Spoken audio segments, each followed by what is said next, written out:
পরিমাণ তাপ, সকাল 7:30, কিন্তু মনে হচ্ছে যেন এখন দুপুর 12-1টা বাজে, এমনই একটা তাপ চলছে। আসসালামু আলাইকুম। আজকে বন্ধুরা আপনাদেরকে নিয়ে আসছি এমন একটি জায়গায়, বলা যায় কিছুটা মরুর দেশে চলে আসছি। যদিও এটা আমার সেই কমার্শিয়াল পুকুর, এখান থেকে আমরা মাছ বাজারজাত করি, যে বড় পুকুরটা, সেই পুকুরের একবারে পুকুরের তলদেশে চলে আসছি। কারণ এবছর বৃষ্টিপাত না হওয়াতে এই ভয়াবহ একটা অবস্থা। তো আজকে এমনই একটা পরিবেশে আমি মামুন ভাইরে নিয়ে আসছি। এখানে বেশ শালিক পাখির আনাগোনা আছে। তো সাধারণত মামুন ভাই পশু পাখি নিয়ে ভিডিও করে। আর এই যে আমার পিছনে মামুন ভাই আছে। তো মামুন ভাইকে আমি বলেছিলাম যে আমার এখানে একটা শালিক পাখির আস্তানা আছে, বেশ বাচ্চা কাচ্চা আছে, এই নিয়ে একটা ভিডিও বানানোর জন্য। তো আমরা ফজরের নামাজ পড়ে আমরা দুইজন চলে আসছি সেই সুন্দর লোকেশনে। আর লোকেশনটা আমি দেখাবো ইনশাল্লাহ। এই হচ্ছে শালিক পাখির আস্তানা। যদিও আমার ক্যামেরাতে লেন্স না থাকায় আমি কাছ থেকে ওইভাবে দেখাতে পাচ্ছি না। তো এখানে অনেক শালিক পাখি এখানে আসছে, তারা একে অপরের সাথে মত বিনিময় করছে। এবং যে সুন্দর দৃশ্যগুলো দেখা যায়, যে এখানে কিন্তু যে গর্তগুলো আছে তার ভিতরে ওরা ভিতরে প্রবেশ করছে, আবার বাইরে আসছে। এখানে ওদের বাচ্চা আছে, তারা খাবার নিয়ে আসছে, তাদের বাচ্চাদেরকে খাবার খাওয়াচ্ছে। আর দেখুন, আমি প্রথমে বলেছিলাম যে মরুর দেশে চলে আসছি। তো এই যে মামুন ভাই সাধারণত পশু পাখি নিয়ে যে কাজগুলো করে থাকে মামুন ভাই, আজকে এই পাখি নিয়েই এই ভিডিওটা তৈরি হচ্ছে। পুকুরের ঠিক মাঝখানে মামুন ভাই বসে আছে, যেখানে এখন পানি থাকার কথা ছিল, পানি নাই। আর সুন্দর একটা পরিবেশে আমরা এই ভিডিওটা ধারণ করছি আজকে। মামুন ভাই, এখানে ভিডিও ধারণ করে আপনার কেমন অনুভূতি লাগছে বলেন? এখানে আসলে এরকম জায়গায় শালিক পাখি এত পরিমাণে পাওয়াই আসলে মুশকিল। তারপরেও এরকম মাটির গর্তে শালিক পাখি তো সাধারণত গাছেই বাসা করে। জি। হ্যাঁ, আর এই যে মাটির গর্তের ভিতরে শালিক পাখি আবার আমরা খুব কাছ থেকেই দেখছি কিন্তু। হ্যাঁ, ওরা কিন্তু উড়ে যাচ্ছে না, এই যে দেখুন একেবারেই পাশে আর কি পাখিগুলো। এই জন্য এখানে বেশ ভালোই লাগছে পাখিগুলো দেখে। আর এখানে ভিডিও করেও বেশ মজা পাচ্ছি। শালিক পাখি প্রচুর পরিমাণে শালিক পাখি আছে, আর ওরা একে একে আসছে, খাবার নিয়ে গর্তের ভিতরে যাচ্ছে। আর ওদের এখন সব বাসায় কিন্তু বাচ্চা আছে। হ্যাঁ, এই কারণে বেশ ভালোই লাগছে আর এখানে এসে। আলহামদুলিল্লাহ বন্ধুরা, মামুন ভাইয়ের বিবৃতি তো শুনলেন। যে মামুন ভাই এখানে ভিডিও করতে এসে তার অনুভূতিটা জানালো আমাকে।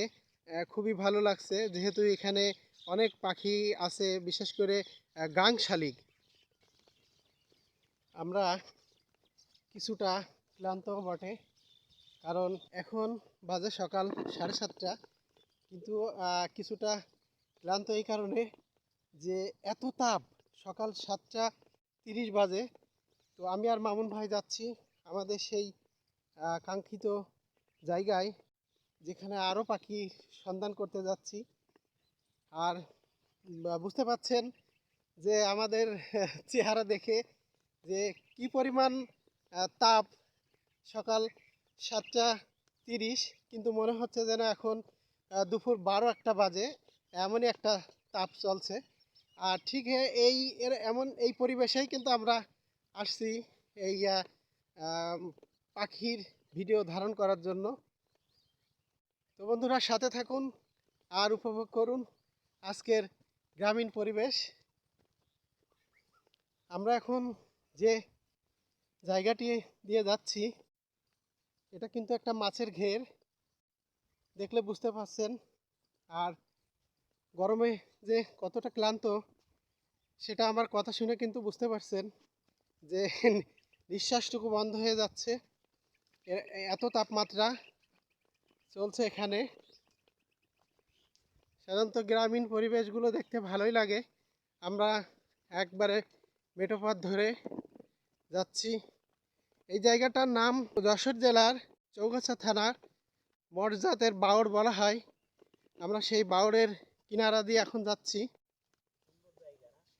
অনেক সুন্দর জায়গা।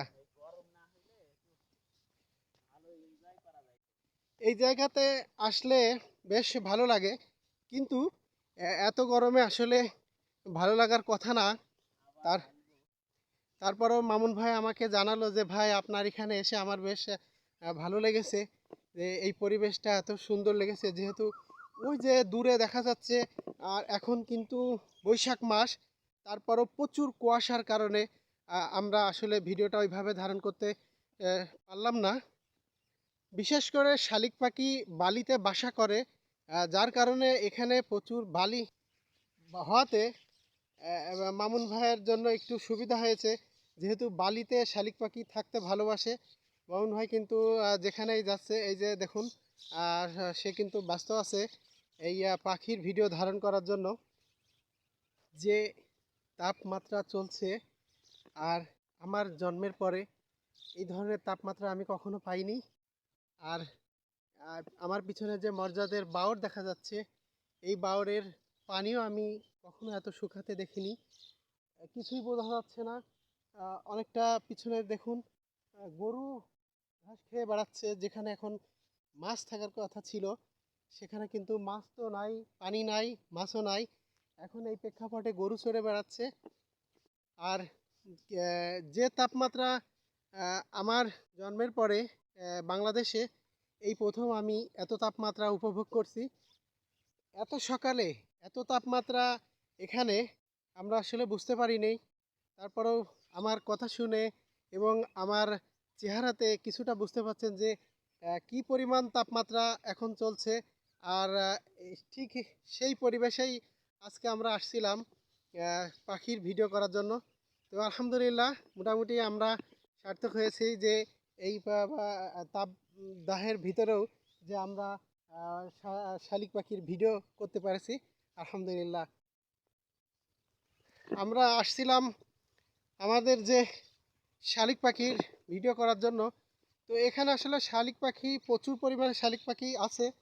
আর চারিদিকে মামুন ভাই ঘুরে ঘুরে ভিডিও করছে, আপনারা দেখতে পাচ্ছেন। আমরা কিন্তু এই প্রচণ্ড তাপের ভিতরেও আমাদের উদ্দেশ্য সফল করার জন্য আমরা কিন্তু চেষ্টায় আছি। বিশেষ করে মামুন ভাইয়ের লেন্স ক্যামেরা দিয়ে দূরের পাখির যে ভিডিওগুলো আনার চেষ্টা করছে।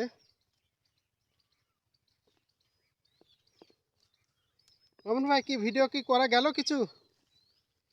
চেষ্টায় আছি ভাই, কিন্তু প্রচন্ড গরম এখানে।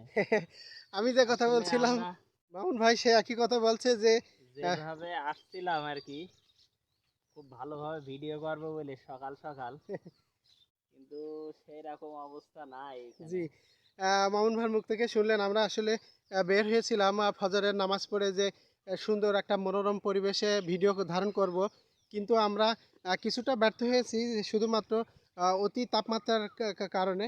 তারপরও আমরা চালিয়ে যাচ্ছি আমাদের উদ্দেশ্য সফল করার জন্য। আমরা কয়েকটা লোকেশনে আমরা ভিডিও করে আসছি। আর বর্তমানে এখানে আমরা যে ভিডিওটা ধারণ করার জন্য আসছি, এখানেও প্রচুর শালিক পাখি, যেটা আসলে আমি আগে বলেছিলাম আমার ক্যামেরাতে ওইভাবে দেখানো সম্ভব হচ্ছে না। এই যে মামুন ভাই এই ধার দিয়ে শালিক পাখির ভিডিওগুলো করছে। আর এখানে দেখুন বন্ধুরা, কিছুটা মরুভূমির মতোই কিন্তু লাগছে, যে বালির একটা পাহাড় পাহাড়ের মতো। আর এই বাড়ির পরেই কিন্তু সেই গভীরতা মর্যাদের বাওড়।